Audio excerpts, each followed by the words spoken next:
jump on in here. Today is going to be a fun program. I've actually been looking forward to this. I'm talking to a young musician that, you probably haven't heard his name because,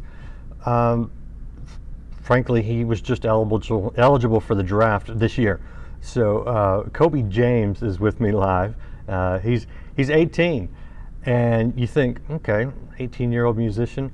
Well, let me tell you, I spent a lot of years around musicians, so a lot of professional musicians. Still, I'm on the worship team at our church when we can go back post-COVID. But I did play in our Spanish service last weekend. I love music. It's always been a hobby of mine, never been a serious pursuit. But I know enough about it that when I see someone who's got a God-given gift that is above a lot of other God-given gifts as far as ability, I go, wow. And I got a pitch for an interview with an 18-year-old musician, and I thought, seriously. And I went and watched some of his live videos on YouTube, which you can watch. And I went, wow, this kid seriously has a gift. And then I dug into his story a little bit, listened to his lyrics, and I went, okay, this kid's got a gift. And forgive me, Coby, for calling you a kid, by the way. This kid's got a gift, and he seems to be serious about using his gift for God. And I thought, man, that is hugely special, especially in today's world. At such a young age to have a vision like that. We're seeing so many, established Christian artists falling away and things like that. And I went, okay, this is somebody I want to talk to. And so I just met him a couple minutes ago. Coby James, how you doing, man? It's good to have you. Good. How are you doing, Randy? Hanging in there. Yeah. So, how you like that intro? Best intro you've ever had? The intro's fantastic. I was called kid quite a bit. I loved it. Oh yeah. Well, yeah. Get used to it. Unfortunately, I'm going to have to send people to your website and to YouTube and stuff to hear your music, and I would really encourage that once we're done. It's a whole copyright thing. It'll get pulled down if I do it in the middle of the interview. So forgive me for not playing his music right now. But you really are uniquely talented. And I think you're starting to see that by the attention you're getting from Nashville and other places. Give me a little bit of background. And where did this come from? Did your parents give you a guitar when you were 4 or something? How does this work? Honestly, when you say I feel like I'm seeing it, I don't know. Sometimes I question how this is all happening. I'm like, sometimes I feel like I'm just a kid and I'm just kind of doing my thing, and I don't know. It's all kind of it's been a blur. The last 2 years have been an insane blur and just so fast. But really, it kind of started. I was 7 or 8, and for one of my birthdays, my dad got me a guitar. I found it in his closet before my birthday, and so I knew I was getting it. So I was super, super excited, but I didn't tell him. And then I started playing that, but I didn't really play it a lot until about 4 years ago. 4 years ago is when I really because I grew up in church singing and whatnot. I played bass in youth band growing up, then I played guitar in youth band, and so I was always making music. But it really turned for me around high school. When high school started, 9th grade, 10th grade, I really, really started diving into music, and I started writing pop songs, and I was just we'll just see what happens, and they were easy and they were fun. And so I did that, and then my dad was like, hey man, there's nobody in the Christian space that sounds like you. And I was like, you're right.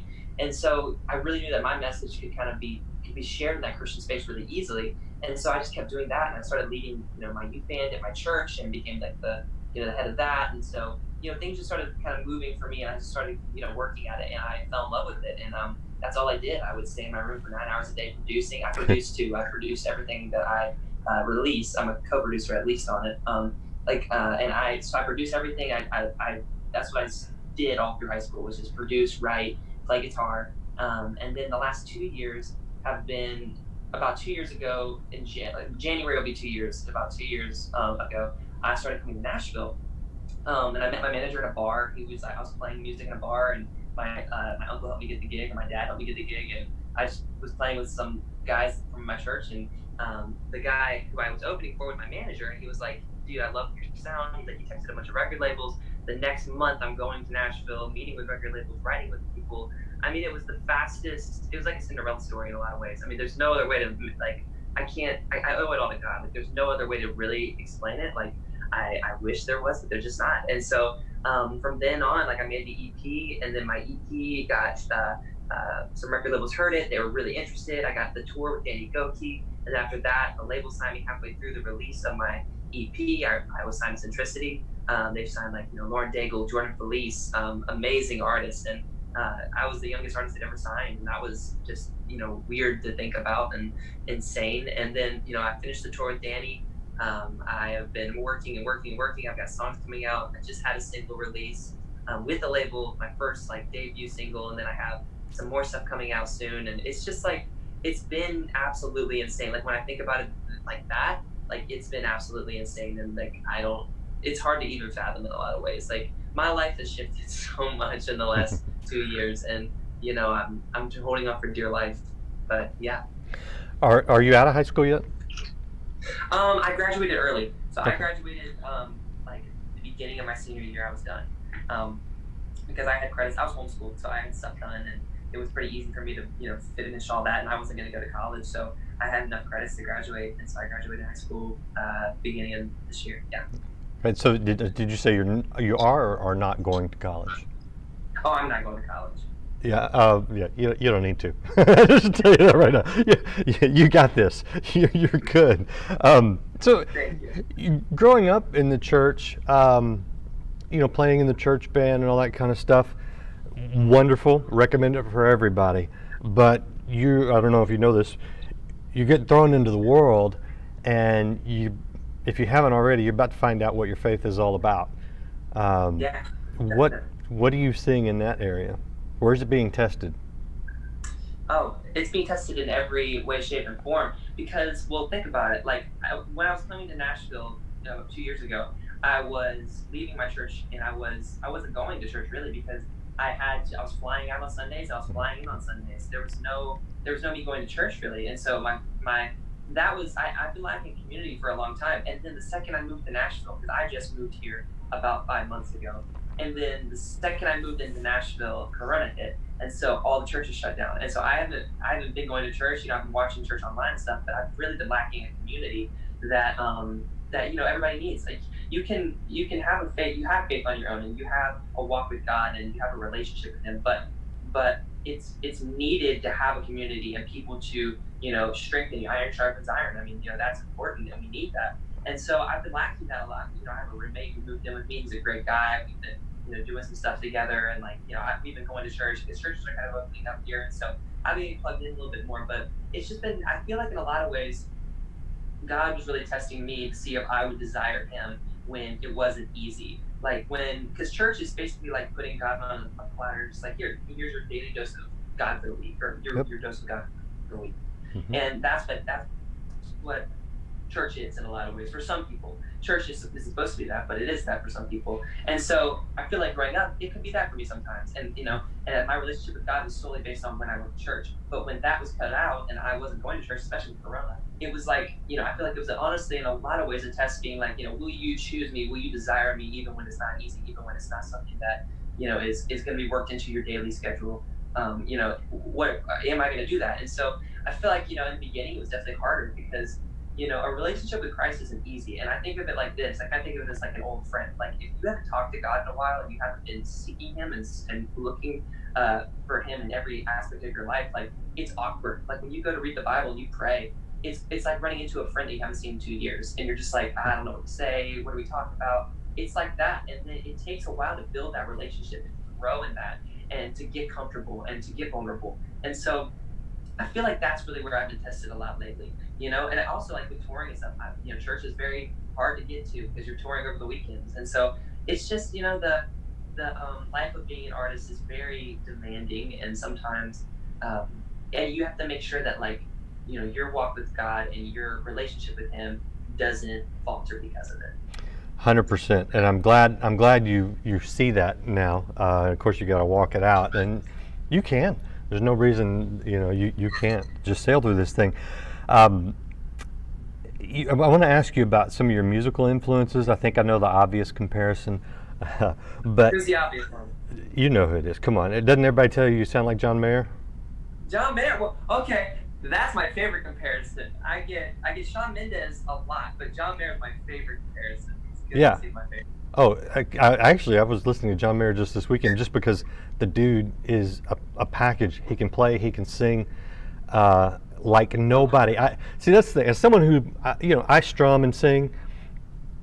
These guys that play like you do and sing, where their brain is working on two different levels. Their hands are disconnected, and then their mouth is working. It's a Dave Matthews kind of thing, right? And it's like, Yeah.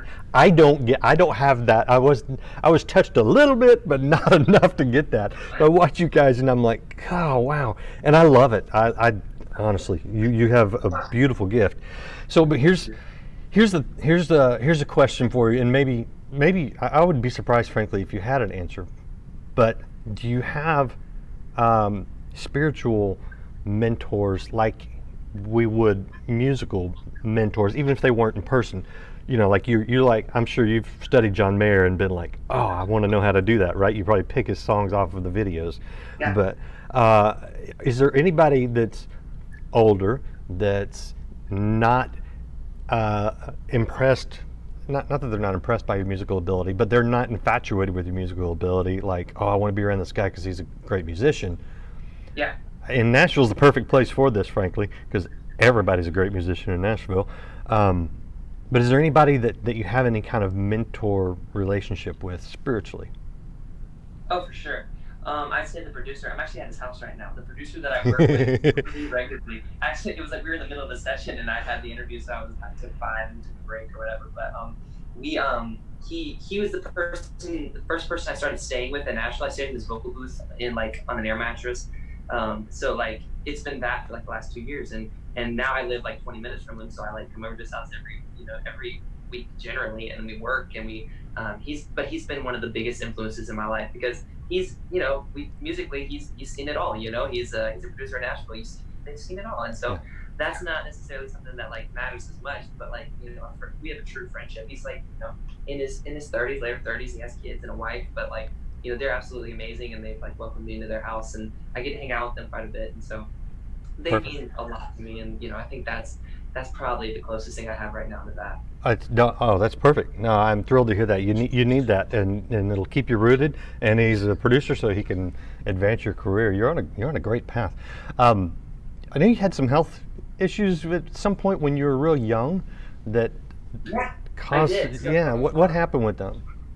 So when I was, my mom was diagnosed with Lyme disease when I was about 10, but she had it her whole life. So it's kind of called chronic Lyme disease, basically. It's where it doesn't flare up till later on in life. But I was born with it and didn't know it. I was diagnosed with ADHD, but like most kids are, so that's not a big deal. But later on in life, I was diagnosed with Lyme disease too, and so we were on really, really heavy antibiotics for a long time. So throughout my childhood as a kid, like heavy antibiotics, just it tore up my insides, basically, like my gut and just all of that. Like, I mean, as a 10-year-old, it's a lot to take in, and I would like hide the pills because it was so much, and like, I mean, some of the stuff is just disgusting. I don't know. But so a lot of my life, I was kind of in the bed. I was tired. I didn't have energy to do things. I didn't play sports like normal kids. I didn't do stuff like that, and I was very sick for like the first from 10 to 12 or 13 probably, or 9 to 13.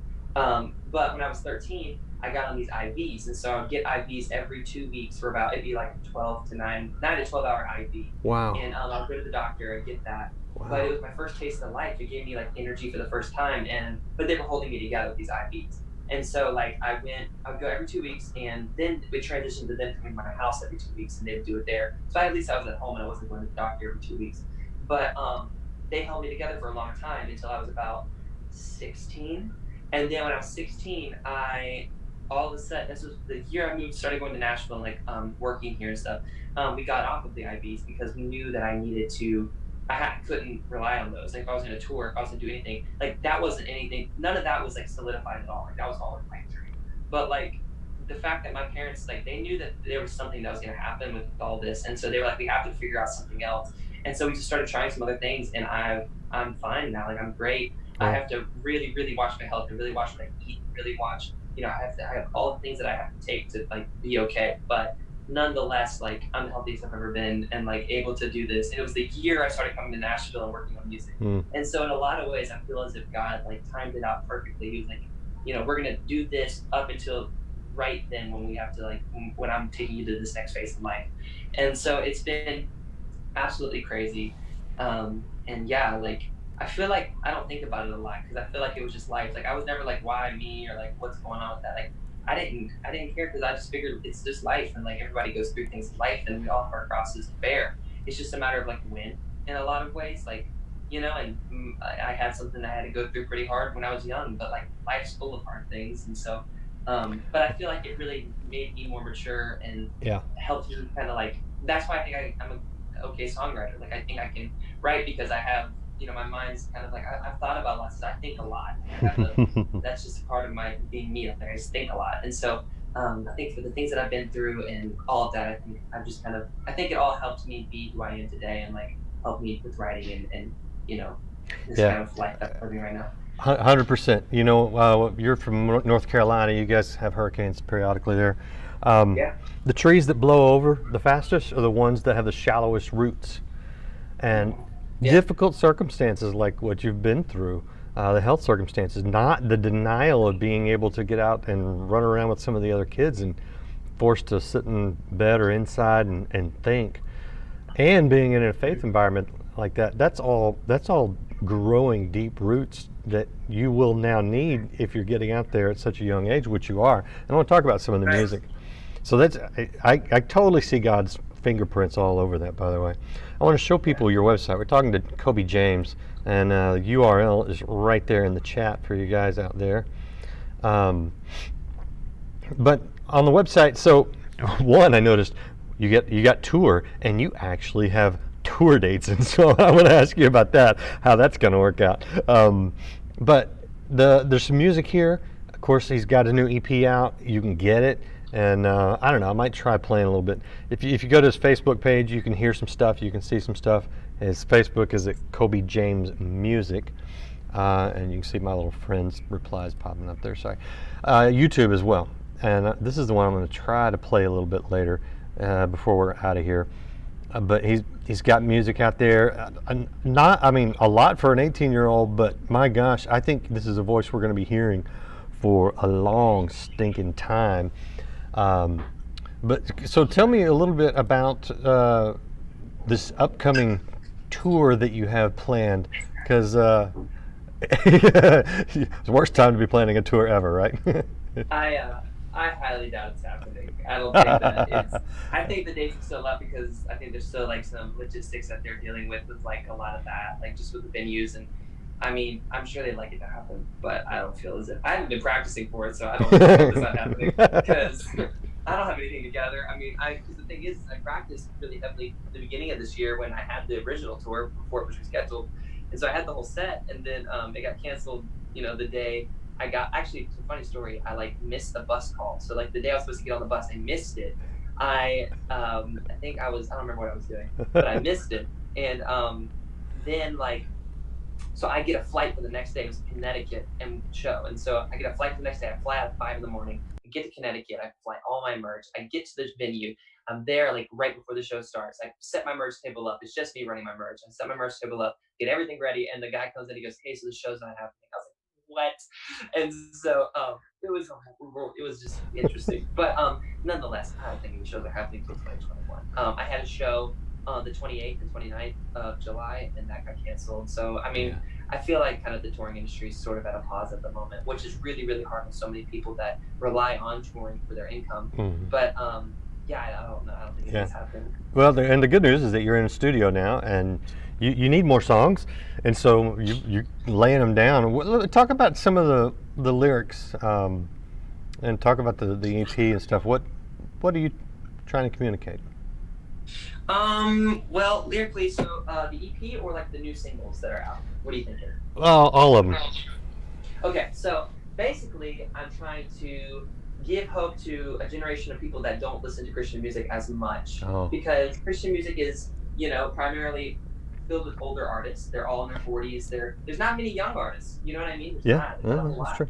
And I think what I'm really wanting to do is bring in a sound that's more pop and more, what I listen to, the music that I love, but bring it in with a CCM lyric and a Christian spin, and how a Christian, basically I want to be a storyteller. I want to tell stories on how a Christian would go through life as a high schooler, or as a person 18. What does that look like? What does it look like to, you know, have a relationship with God and walk with that, but going through life, and the difficulties that life brings. I have a song called "Until I Met You" that's not out yet, but I don't know if it's ever gonna get released, because I've got Oh, I've got about 100 songs. it will. But this is one of my favorite ones, and it's about the first line is like, "Party of the year and I hate it. Pretty sure everyone's wasted. There's a time I would have smiled and just faked it and talked myself into staying." But what it talks about is how when you're a Christian, you're changed, you're different, and like, the idea of the song, the verse is about like how parties, getting wasted with your friends. That's what fun is. But like, when you're changed and you're renewed with Christ, like, it's just that's different, and your life looks different. And so it's just kind of like, the chorus is like, "I was a train off the rails heading nowhere good, just a hard-hearted kid with a head," and then it's like, that was stupid or whatever. And then it's like, "I was alive when I act like the truth, a right foot in a left shoe till I met you." Like, it's kind of saying like what we would be until we met God. And so, but it's one of those songs where you wouldn't necessarily hear that on Christian radio. You don't hear that kind of stuff. And I'm excited to see what happens with some of that, because I feel like that's what a lot of kids my age need to hear. 100%. Yeah. Yeah. Okay. So I'm going to tell you something, and maybe you know this, maybe you don't. But so I'm 50, right? I'm an old guy, right? If I'm like, this is when you know you're old. By the way, this will happen to you. Don't worry about it. Give it 30 years.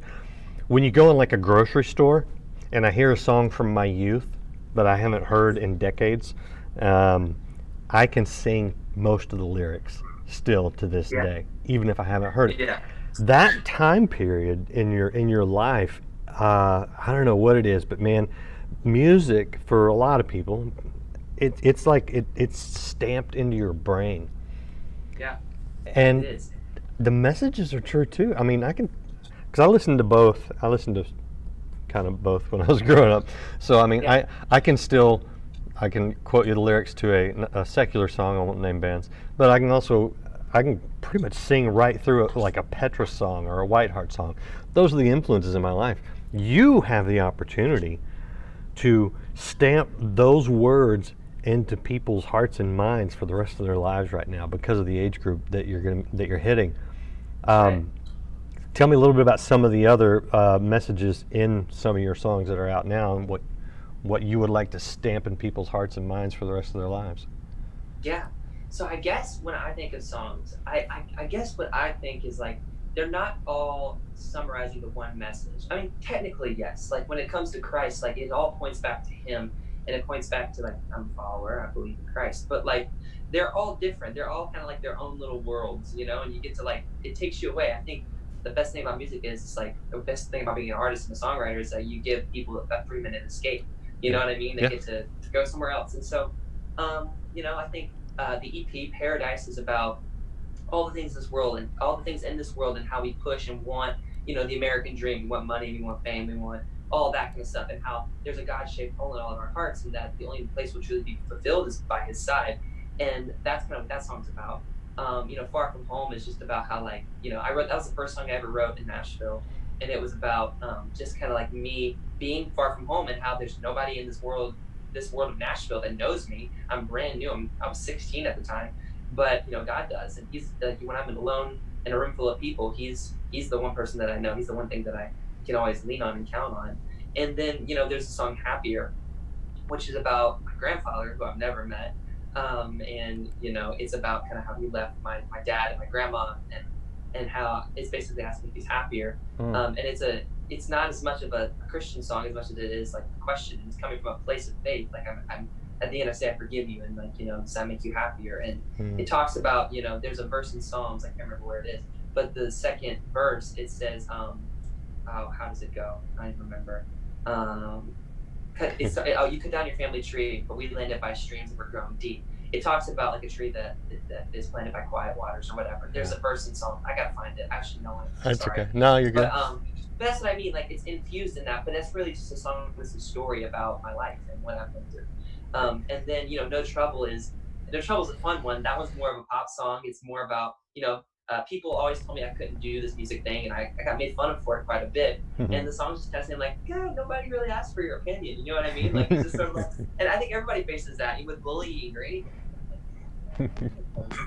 Their business, and like, you know, so that's just kind of like an uplifting, happy song, and you know, so that's kind of what the EP is. It's just like, it's my life, it's uplifting, it's happy, or you know, it's just my story in a lot of ways. It's what I was going through in that moment in life, you know. Yeah. And then Born Ready is very similar. Born Ready was one of probably 70 songs that I was writing for to get the one song that we are going to release. And so Born Ready it took blood, sweat, and tears to get to that song. I had a lot of no's. I had a lot of people saying like, that's not the song, this isn't the song yet. And then I finally wrote Born Ready, and they were like, yes, we love this, perfect. And that song was really me just saying, like, I know I'm young, but I'm not waiting on anybody else to tell me who I am. Like, I know this is what I was made to do. And it's talking about how, like, I'm standing on the rock and I'm feeling steady. And it's basically saying, like, when I was born again, like, you know, there's no need to wait. There's no need to wait to tell people about Christ. There's no need to, you know, because you're never truly going to know it all. You know what I mean? So, like, the second you accept Christ, it's time to go, and it's time to tell people about him. And that's what the song's kind of talking about, you know. And it's that's great. So it was really fun. And it's a fun summer song, and it's just really it gives good vibes, good energy, but it's also just, you know, it's a true message, and it's something that matters. Yeah. Coby, man, I just want to encourage you today, because you've got a gift, and you keep pointing it in the right direction, using it for God. You're going to see some amazing things. God's going to just bless you. Just please stay rooted, and let those roots grow deeper and deeper. Because I mean, you've got the gift, brother. You've got the gift. I'm going to let you go, and I'm going to try to play some music for people. So if you want to go back to your studio session, you do that. But appreciate your time. Appreciate you hanging out. And I want everybody to just look at the face one more time. Remember when he looked like this when he was 18, right? You saw Coby James right here on Life Today Live. You heard of him first here. Thanks, man. And so for the rest of you watching, I'm going to try to play some of his music. I'm going to play an acoustic one off of YouTube, and hopefully they won't snag it and toss it out of here. But I'm going to show you one more time, the website, CobyJames.com. That's Coby with a B as in born ready. CobyJames.com. Check out the music. There's some good music links there. His imaginary upcoming tour. Well, you never know. The store, I don't know what you can buy there. I'm going to try this, okay, you guys? So if they bag me here on YouTube and Facebook, apologies, but here's the acoustic version of Paradise, part of it. Paradise, everything else is wasted time, 'cause by your side is paradise. Oh my mind, on and on, on and on, on and on, on and on. Am I right? That is some beautiful music. Only way I can explain it. All right. All of these treasures I'm trading. You're gonna have to go check out more of that yourself, because I don't want to run the risk of this getting pulled down because of copyright stuff. Thank you guys for hanging out, and hope you guys just have a great week. We will see you again here tomorrow on Life Today Live.